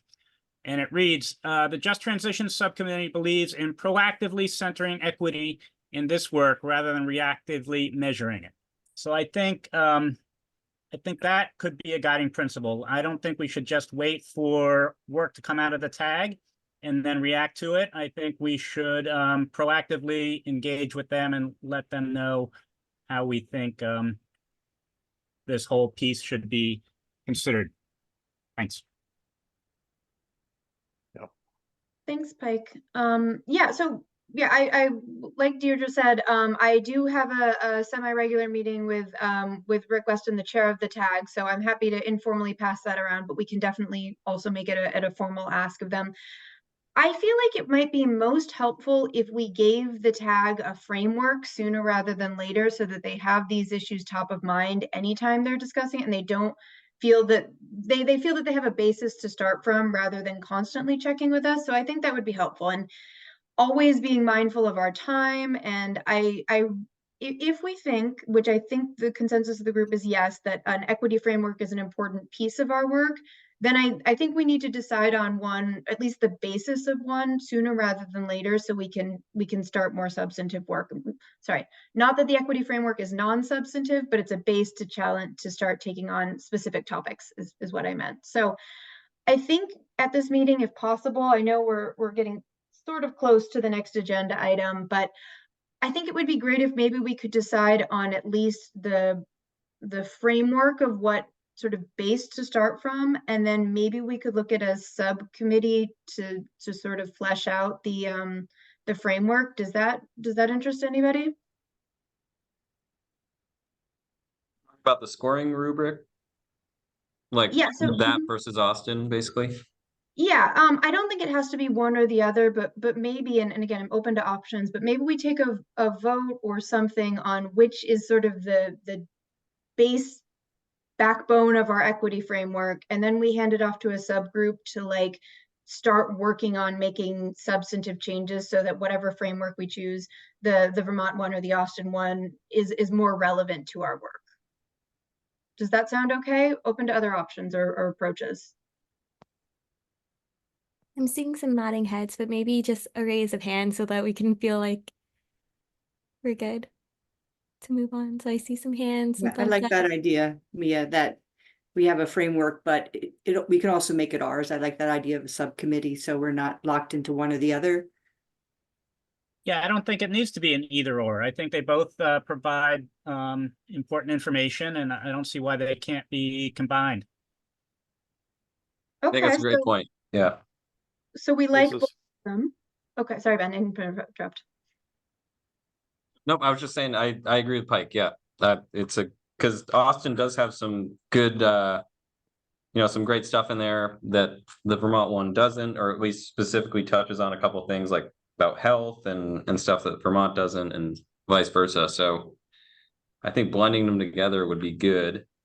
I don't know if my next question is like, does that mean we need to like, make a new document? I mean, how much work is that going to involve, basically to put out? I think if we're going to do that, it needs to be written down. We can't just have like this cloud of information about us that's like, yeah, we said we're going to do that, but it needs to be, we need to put pen to paper on that. Maybe redline the Vermont document and then add in stuff from the Austin document that we like, etc. That would be the work that the subgroup that you're talking about would do. Yeah, I was thinking, and then, because to reduce work, it might be helpful to take the backbone of one or the other. I don't feel strongly about that because I think there's great parts of both, just in terms of how much do you want to write from scratch. But I don't think it has to be a complete binary, but just trying to streamline this group's approach. This feedback's great, and I think this really kind of checks the box on the agenda item. I feel like we got good feedback that we can utilize both models. We can proactively communicate that to the TAG group so they understand the framework that we're operating within, and just that to emphasize Pike's point, just that proactive is exactly what we're looking for. That's so thank you. This accomplishes the agenda item on here for me. Before we move on, I do see Dominic's hand, and I also, before we move on, would love to identify some people who can help move this process forward. So first I'll go to Dominic and then just come back to me and we'll try to figure out some people who can help move it forward. Yes, and Ashira, my comment is in that same goal. I think this is a wonderful conversation. I will remind the group that we took a vote a couple meetings ago to recommend the Austin framework plus the criteria of availability to the TAG. So personal 2 cents, I believe the EAG has already picked which one to start with. I totally agree with Pike and all the comments that they should be combined. I am going to draft up some language for a motion to create the subgroup really quickly, but I think we can embed the adding Vermont into the Austin in the charter of the subgroup. And I trust that anyone who might work on it comes with the correct understanding. That's all I've got for. Yeah. And I see nodding heads again, but if there's any dissenting opinions or anything like that, feel free. And I'm going to take that as a no. Okay, so is there anyone who would be willing to join potential subgroup that Dominic's drafting language for? Anybody who would like to be able to work on reviewing the Austin framework and adding in the pieces from the just transition and other places? I see a thumbs up from Pike. Are you saying you'd like to help with this? Yeah, that's because sometimes I can't find where the raise hand thing is. Okay, no worries. I can jump in on that again. So I have Pike and Chris. I'd be willing to be on that subcommittee. Awesome, and Jen. Great. Anyone else? And if you But decide also, in the middle- I'm also, yeah, I'm cool with that. Yeah, I'd love to. Great. And as I was going to say, if you decide in the middle of the night that you'd like to be a part of it, feel free to just give me an email and we'll be able to include you. Dominic, let me know. If we're going to create a subgroup, group's going to have members. Those members will be voted upon. So if Okay. you get the feeling in the middle of the night, you of course are always welcome to attend these meetings, and your voice as an AG member will be well heard. Can I get a repeat of the names of people who raised their hand for this motion? We have Or for Pike, this? Chris, Jen, and Ben. Okay. And then my understanding, and this is is task specific rather than a standing group that will have future work assigned to it. Okay, cool. Is there a specific timeline on which the full group would like the subgroup to work? Well, I don't know that it would necessarily be, I don't want to sign anyone up for too much. I don't know that it would be time limited because I think it will appear in the final report. And I imagine that there will be some version of subcommittees or something in the final report. So I don't think it has to be intensely time driven through this, but I don't know that we want to put an end date on it now before the rest of the group sunsets, but certainly it'll start up and taper off, I think, for a while. Okay, so we can just not add a time element in this initial motion for the charter. Saying that I think we should meet before the whole group meets in 2 weeks. I was just gonna say that, yeah, I think we should probably move fairly quickly on this since it's somewhat foundational. Yep.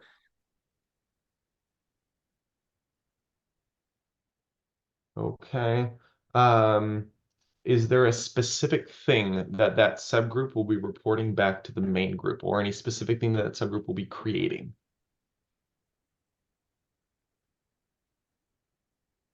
I think we'll be creating a Vermont Clean Heat Standard specific rubric based on the guiding principles from the Climate Council and the Austin rubric that's been presented to us. Yep, nails it.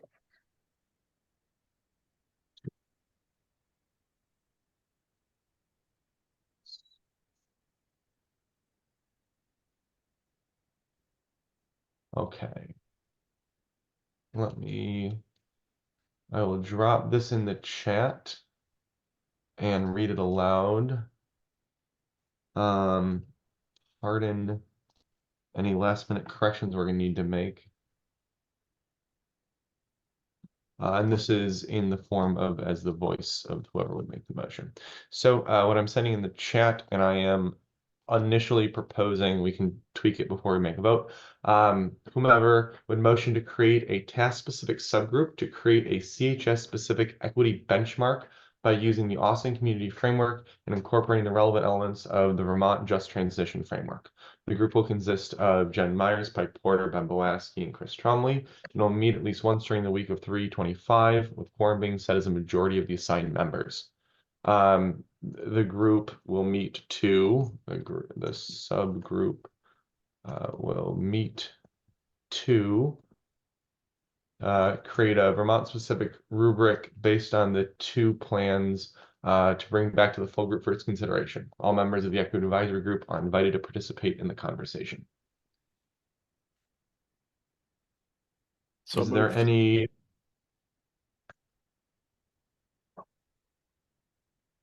We do not need a second, so this goes to discussion.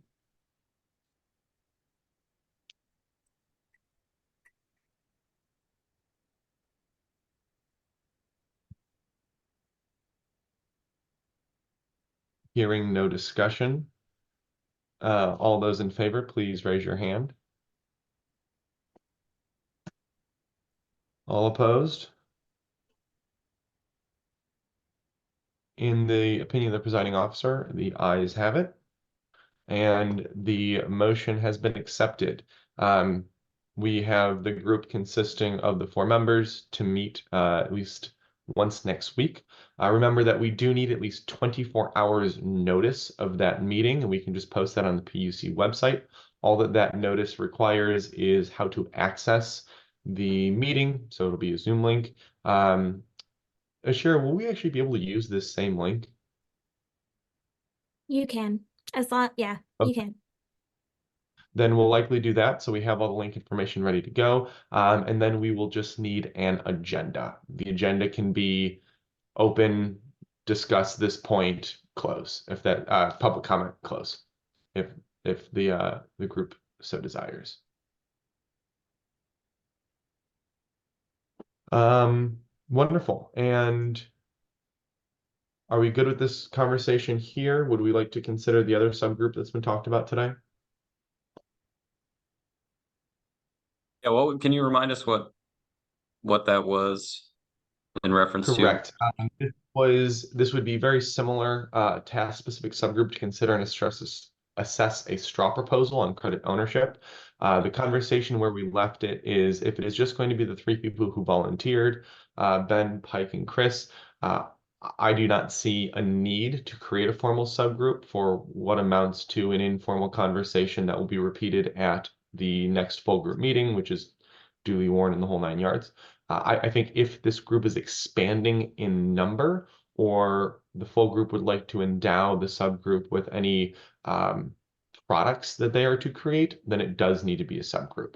And I want to make that distinction for this specific situation, reserve the ability to clarify in future situations. And I don't know about the creating a specific product. When I had suggested, I had sort of envisioned it coming out of the group. I guess that might be something in a future meeting we want to delegate, but since this one does seem time limited to me, unlike potentially the other one. So that's why I had initially proposed it to be not an actual subcommittee, but I don't know, the work product thing is a little gray area to me. As long as this conversation is limited to Ben, Chris, and Pike, and there's no work product coming out of it, we do not need to make a subgroup and hold it as a public meeting. Okay, well, unless there are objections, let's skip the formal subgroup for this particular one, and if we see this evolving, we can revisit it at a future one. Does that sound okay for everyone? Yeah, just one quick question. How will the equity framework group create the meeting time?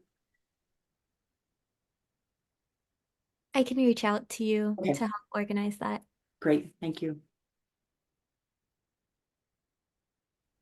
Okay, great. If there's nothing else, we're slightly behind, so I'm going to pass it over to Ashira again to just run through a few other topics before. Actually, let me just check quickly, so I know about the timing. Is there anybody on the call who would like to make a public comment? Just so I can time it.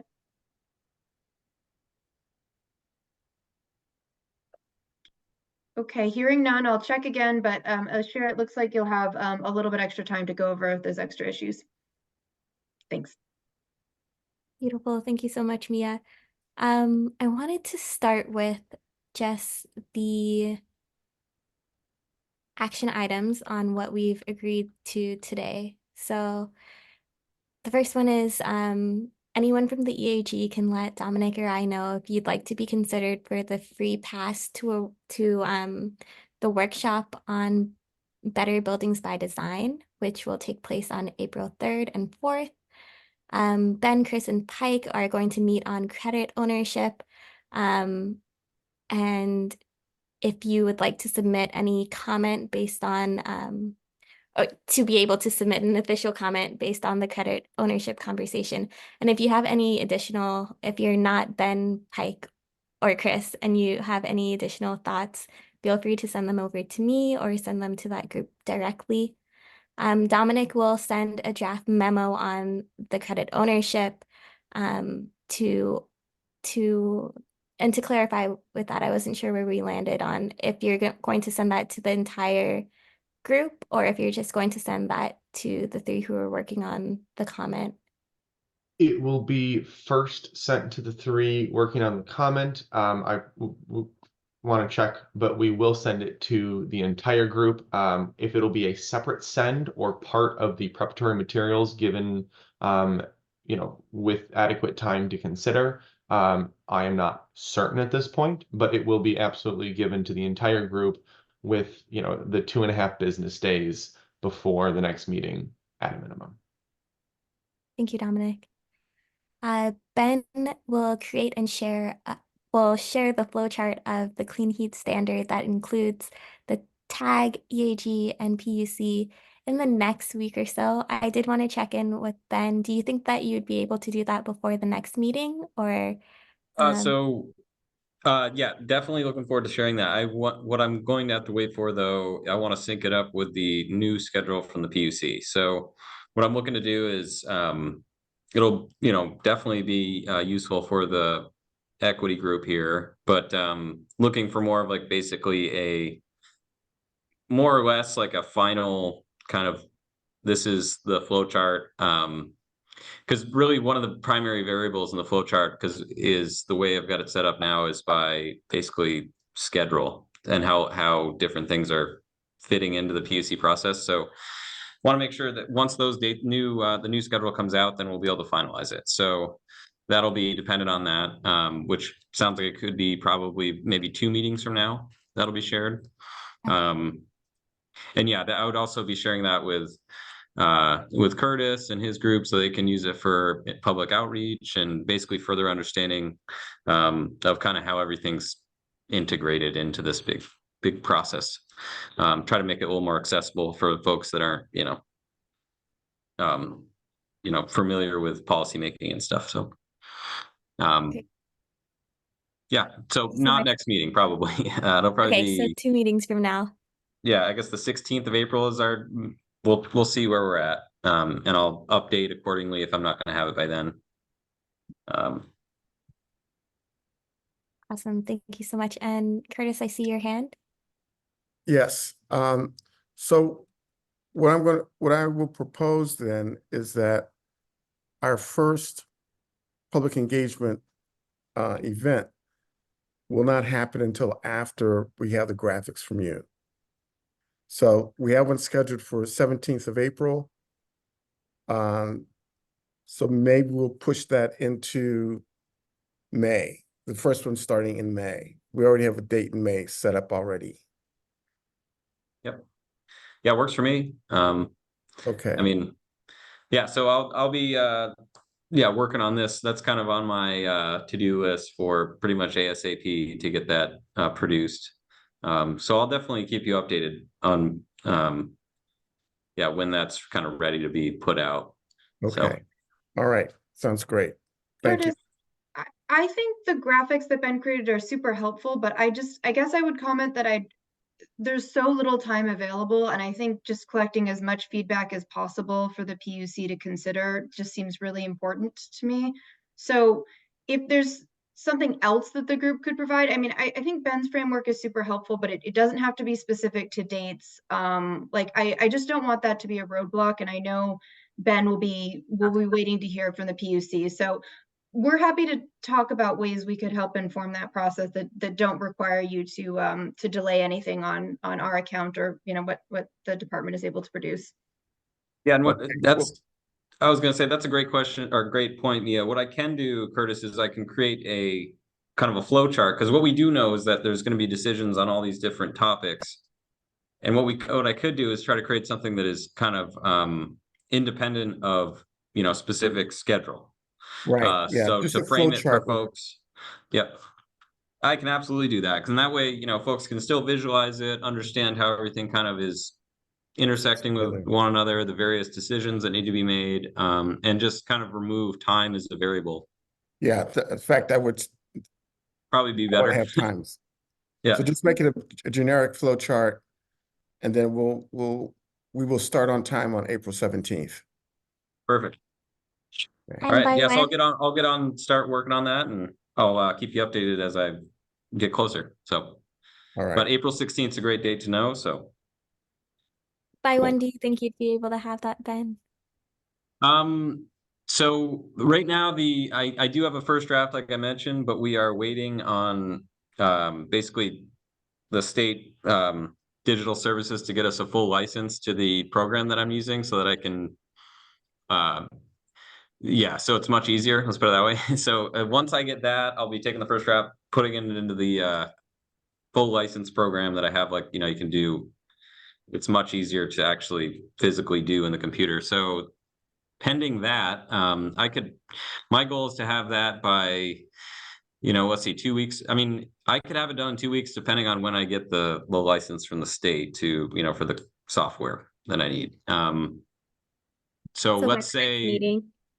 yeah, let's say next meeting for now. And if who knows, I don't know how long the state takes to buy software. So we'll see. I'll let you know. I'll keep you updated. No worries. Thank you so much. And then we'll just quickly run through the rest because we only have a couple minutes left. But the EAG will reach out. So members of the EAG will reach out if they have any additional items to add to Ben's timeline. We talked about creating the framework so that we can give the EAG framework to the tag as soon as possible. And then Pike, Chris, Jen, and Ben will be working in a subgroup to create that framework using the Austin framework as the main rubric and adding in the just transitions from Vermont, as well as going ahead and redlining. I will be creating the agenda, and the only thing on the agenda will say like open, comment, and close, and we'll be using the same Zoom room. And so I will reach out to that subcommittee to help organize the times. That's all that I have for the action items. If anybody else has an action item that they remember, feel free to let us know. I just had one question that I just thought of. So in the, we're going to be reviewing the memo from the PUC regarding credit ownership. If we decide that we want to produce a deliverable, like a actual comment to be filed with EPUC, sounds like we can't, there was some restriction on that. We need to basically have the full group contribute to that. Is that what I understand? Because it wouldn't be an official Correct. subgroup. Yeah, specifically on the action of drafting a comment. I presume, Ben, you're talking about a comment on behalf of the entire group? Yeah, it would be like, EAG's comments on credit ownership, essentially. Yes. Yeah. You can draft that yourself. If, I presume it would be informed by a conversation. You cannot, the three of you couldn't meet to decide on what that language says. But you're going to have the meeting, you're going to talk about it. If someone is inspired to write something and submit it as an agenda item that is brought before this group, that is absolutely in the course of preparing for these meetings. Got it. Yeah, I guess we'll wait and see, essentially. If we could, we'll cross that bridge when we come to it. Yeah. And so we're right at time, so I will suggest that for any additional agenda items, please feel free to reach out to me. We'll be sending out the draft agenda with plenty of time for you to review it and add additional comments.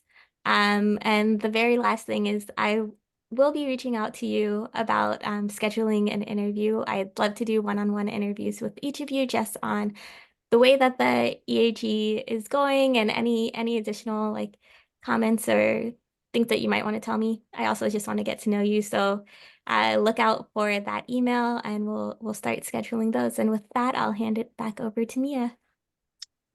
Great, thank you, Ashira, for all your work. I am asking one last time if there is any public comment before we call this to a close.